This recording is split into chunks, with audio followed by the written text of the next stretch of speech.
안녕하세요. 사랑하는 성도님, 영혼의 샘물, 은혜의 자료심을 환영하고 축복합니다. 생명의 주님이 우리와 함께 하십니다. 우리와 함께 하시는 주님을 찬양합니다. 기도합시다. 주님 감사합니다. 주님의 그 놀라우신 은혜와 사랑을 찬양합니다. 주님의 그 크신 구속의 은혜로 오늘도 저희들은 주님의 복된 믿음의 자녀요 천국의 백성으로 살게 하여 주시니 감사합니다. 오늘 하루 살아가는 저희들의 삶이 주님의 말씀 따라서 겸손하게 사랑하며 섬기며 온전히 주님 뜻에 합당한 삶을 살아갈 수 있도록 성령님 저희들을 인도하여 주시옵소서.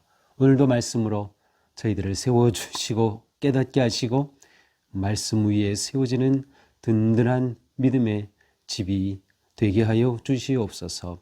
예수님 이름으로 기도합니다. 아멘. 오늘 말씀은 누가복음 3장 1절에서 14절입니다.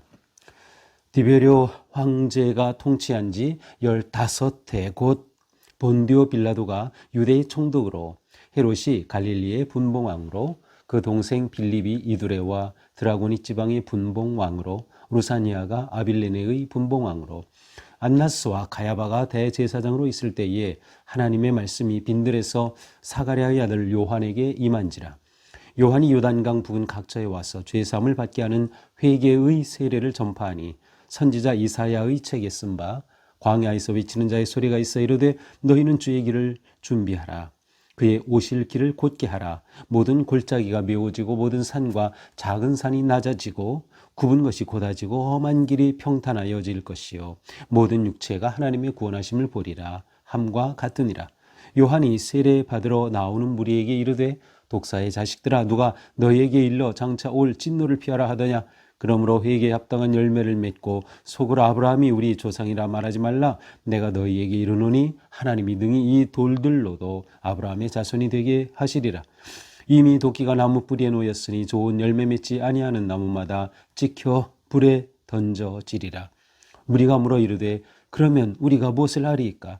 대답하여 이르되 옷 두 벌 있는 자는 옷 없는 자에게 나눠줄 것이요 먹을 것이 있는 자도 그렇게 할 것이니라 하고 세리들도 세리를 벗고자 하여 와서 이르되 선생이여 우리는 무엇을 하리이까 하며 이르되 부과된 것 외에는 거두지 말라 하고 군인들도 물어 이르되 우리는 무엇을 하리이까 하며 이르되 우리의 사람에게서 강탈하지 말며 거짓으로 고발하지 말고 받는 급료를 족한 줄로 알라 하니라. 아멘.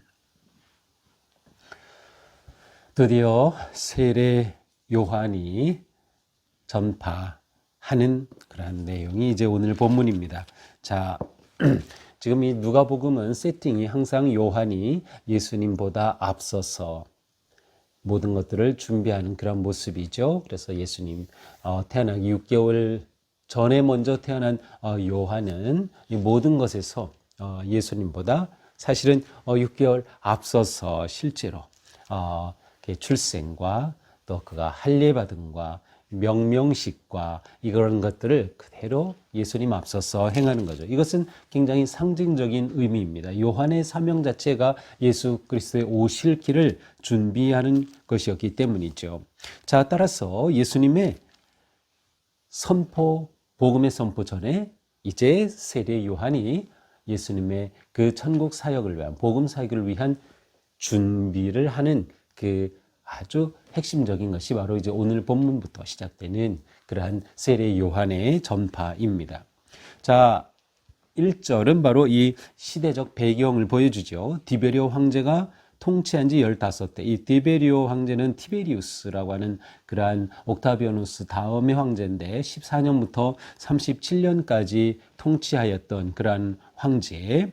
그 다음에 곧 본디오 빌라도가 유대 총독으로, 본디오 빌라도는 유대 총독으로서 26년에서 36년까지 통치했던 유대의 5대 총독이었던 사람이 바로 본디오 빌라도입니다.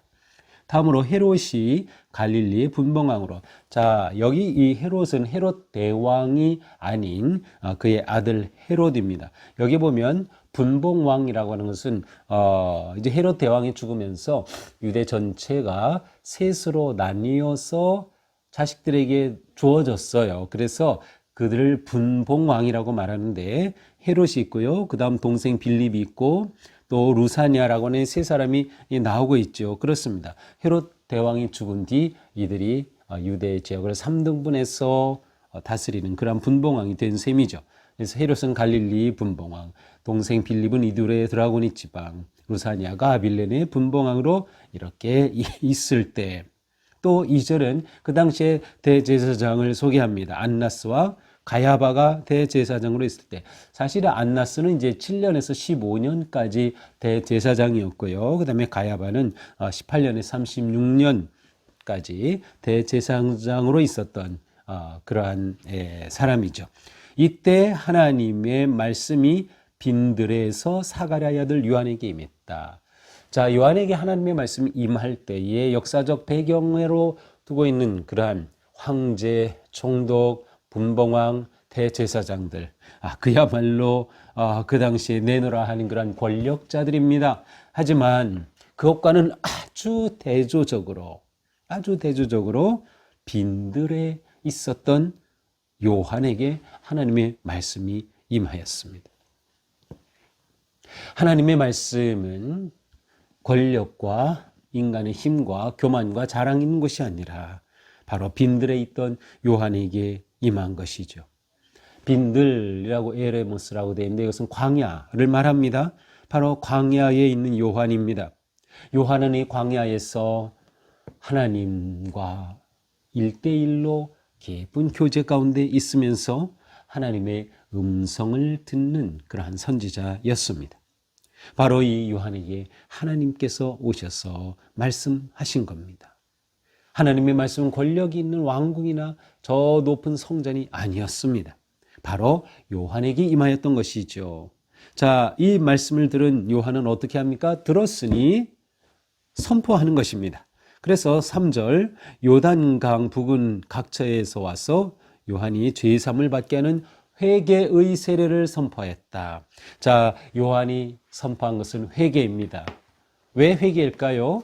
예수 그리스도의 오실 길을 준비하는 것입니다. 영적인 준비, 마음의 준비가 바로 회개이기 때문이죠. 그래서 회개의 세례를 선포합니다. 회개는 무엇인가요? 돌이키는 것입니다. 완전히 방향을 전환하는 것이죠. 삶의 방향을 전환하는 것. 충성의 대상을 바꾸는 것입니다. 내 인생의 주인이 바뀌는 것. 이것이 바로 회개입니다. 돌이키는 거예요. 돌이킴. 이 회개의 세례를 전파합니다. 그렇습니다. 오실 그리스도를 맞이하기 위해서는 회개로 그들의 마음밭이 갈아엎어져야 했기 때문이죠. 그러면서 4절에서는 이사야의 선지자의 말씀에 기록된 예언의 말씀을 소개합니다. 광야에 외치는 자의 소리가 있어. 자, 4절, 5절 이 말씀은 바로 이사야서 40장 3절 이하에 나오는 그러한 말씀을 그대로 인용하고 있어요. 이것은 바로 세례자 요한이 주의 길을 예비할 것을 예고한 그러한 예언의 말씀이었습니다. 모든 골짜기가 메워지고 높은 산과 작은 산이 낮아지고 굽은 것이 곧아지고 험한 길이 평탄해질 것이다. 주의 길을 예비하는 것이죠. 높은 것이 낮아지고 깊은 것이 메워지면서 그리스도의 오실 천국 복음의 선포의 길을 준비하는 것을 상징하고 있어요. 바로 세례 요한의 사명이 여기에 있었던 것이죠. 자, 예수님도 처음 복음을 선포하실 때 회개를 선포하셨어요. 요한도 회개의 세례를 선포했던 것처럼 말이죠. 자, 이렇게 세례를 통하여서 그들이 진정으로 내 인생의 주인이 바뀌었다라는 것을 고백하는 것이에요.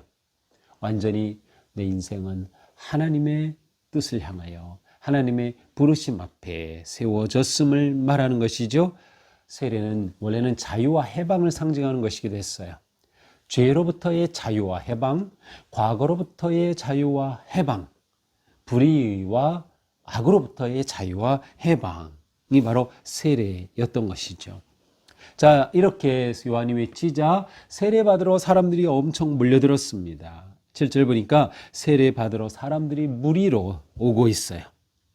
그런데 이 요한이 그들에게 외치는 것입니다. 회개에 합당한 열매를 맺어라. 회개에 합당한 열매를 맺어라. 속으로 너희가 아브라함의 자손이라 말하지 말라. 자, 여기 오는 자들은 유대인들인데 이들 속에는 나름 자부심이 있었어요. 우리는 아브라함의 자손이다. 아브라함의 자손이다.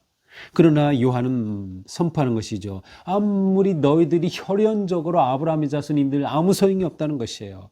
진정으로 회개하기 전까지는 참 아브라함의 자손이 될 수 없는 거예요. 그래서 하나님께서는 이 돌들 가지고도 아브라함의 자손을 만들 수 있다. 그러니 속으로 우리가 아브라함의 자손이다. 그러한 교만한 마음 말하지 말라라는 것이에요.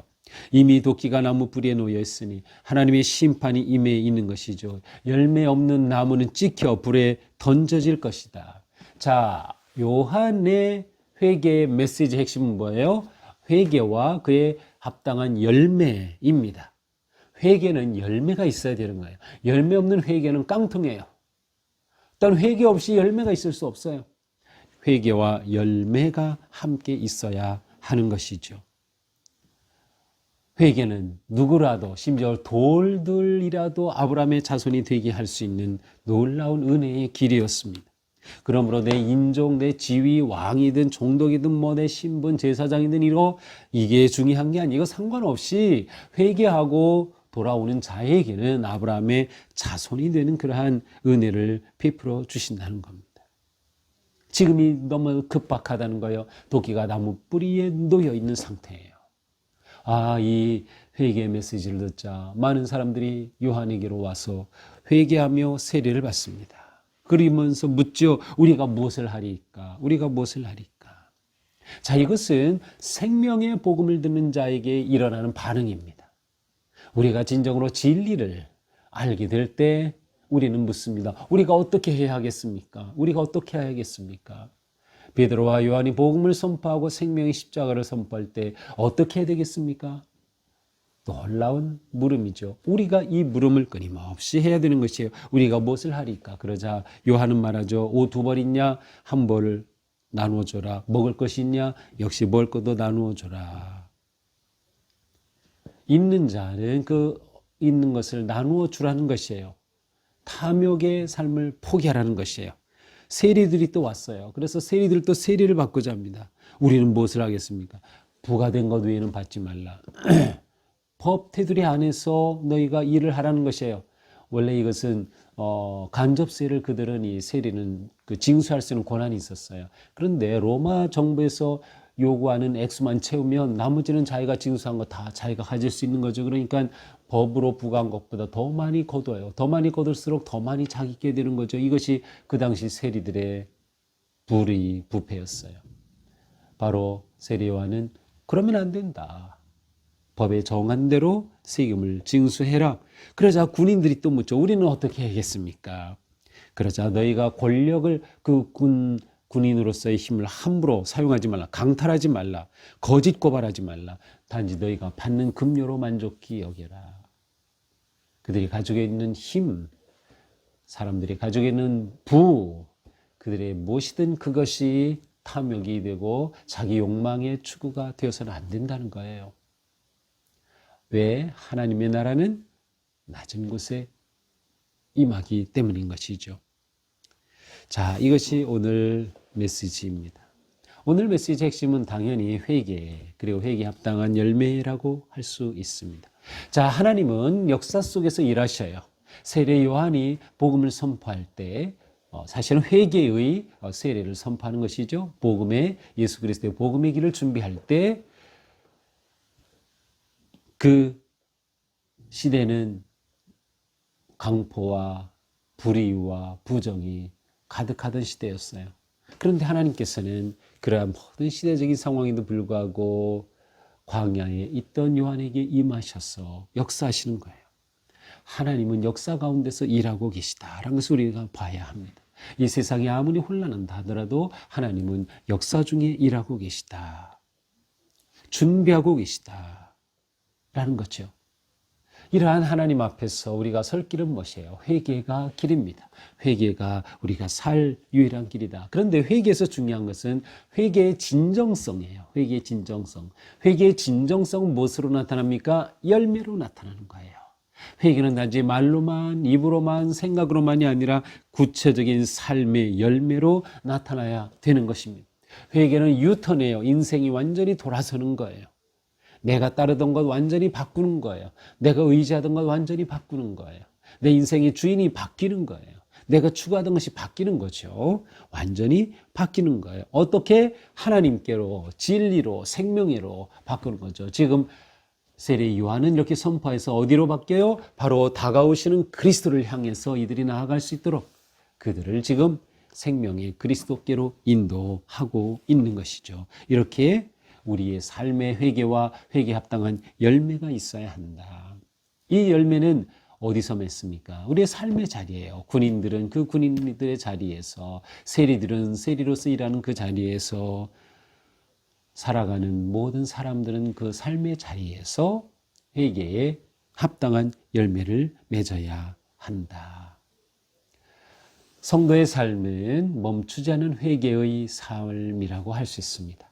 우리는 이 삶을 결코 멈춰서는 안 됩니다.